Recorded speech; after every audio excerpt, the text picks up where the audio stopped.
मैं नर्मदा हूँ। जब गंगा नहीं थी तब भी मैं थी, जब हिमालय नहीं था तब भी मैं थी।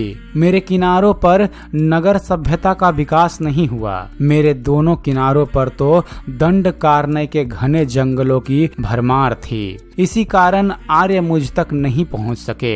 मैं अनेक वर्षों तक आर्यावर्त की सीमा रेखा बनी रही। उन दिनों मेरे तट पर उत्तरा पथ समाप्त होता था और दक्षिणा पथ शुरू होता था। मेरे तट पर मोहनजोदड़ो जैसी नगर संस्कृति नहीं रही, लेकिन एक आरण्यक संस्कृति अवश्य रही। मेरे तटवर्ती वनों में मार्कंडेय, कपिल, भृगु, जमदग्नि आदि अनेक ऋषि मुनियों के आश्रम रहे। यहाँ की यज्ञ वेदियों का धुआं आकाश में मंडराता था। ऋषियों का तो कहना था कि तपस्या तो बस नर्मदा तट पर ही करनी चाहिए। इन्हीं ऋषियों में से एक ने मेरा नाम रखा रेवा।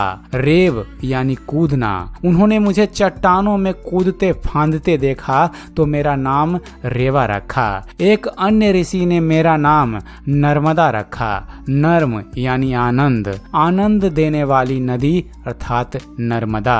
मैं भारत की 7 प्रमुख नदियों में से एक हूँ। गंगा के बाद मेरा ही महत्व है। पुराणों में जितना मुझ पर लिखा गया है उतना और किसी नदी पर नहीं। स्कंद पुराण का रेवा खंड तो पूरा का पूरा मुझको ही अर्पित है। पुराण कहते हैं कि जो पुण्य गंगा में स्नान करने से मिलता है वह मेरे सिर्फ दर्शन मात्र से ही मिल जाता है। मेरा जन्म अमरकंटक में हुआ। मैं पश्चिमी की ओर बहती हूँ। मेरा प्रवाह आधार चट्टानी भूमि है। मेरे तट पर आदिम जातियाँ निवास करती हैं। जीवन में मैंने सदा कड़ा संघर्ष किया। मैं एक हूँ पर मेरे रूप अनेक हैं। मूसलाधार वृष्टि पर उफन पड़ती हूँ तो गर्मियों में बस मेरी सांस भर चलती रहती है। मैं प्रपात बहुल्य नदी हूँ। कपिल धारा, दूध धारा, धावड़ी कुंड, सहस्त्र धारा मेरे मुख्य प्रपात हैं। ओंकारेश्वर मेरे तट का प्रमुख तीर्थ हैं। महेश्वर ही प्राचीन महिष्मती है। वहाँ के घाट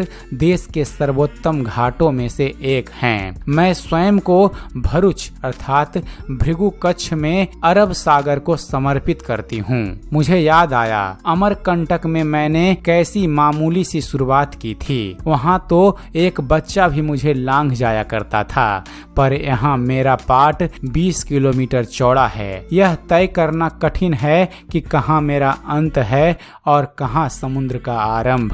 पर आज मेरा स्वरूप बदल रहा है। मेरे तटवर्ती प्रदेश बदल गए हैं। मुझ पर कई बांध बांधे जा रहे हैं। मेरे लिए यह कष्टप्रद तो है, पर अब अकाल ग्रस्त भूखे प्यासे लोगों को पानी, चारे के लिए तड़पते पशुओं को, बंजर पड़े खेतों को देखती हूँ तो मन रो पड़ता है। आखिर मैं माँ हूँ। मुझ पर बने बांध इनकी आवश्यकताओं को पूरा करेंगे। अब धरती की प्यास बुझेगी। मैं धरती को सुजला सुफला बनाऊंगी। यह कार्य मुझे एक आंतरिक संतोष देता है। तद्वितीय पाद पंकजम नमामि देवी नर्मदे, नर्मदे सर्वदे, अमृतस्य नर्मदा। तो दोस्तों यह थी एक छोटी सी जानकारी नर्मदा नदी के बारे में। उम्मीद करते हैं फ्रेंड्स आप सभी को हमारा यह वीडियो पसंद आया होगा। वीडियो पसंद आया हो तो वीडियो को लाइक और शेयर करना ना भूलिएगा। और दोस्तों ऐसे ही ज्ञानवर्धक वीडियो देखते रहने के लिए आप हमारे इस चैनल ज्ञान मंथन को सब्सक्राइब जरूर कीजिएगा। आप हमारे इस चैनल को सब्सक्राइब कीजिए और देखते रहिए, जानते रहिए। धन्यवाद। जय हिंद।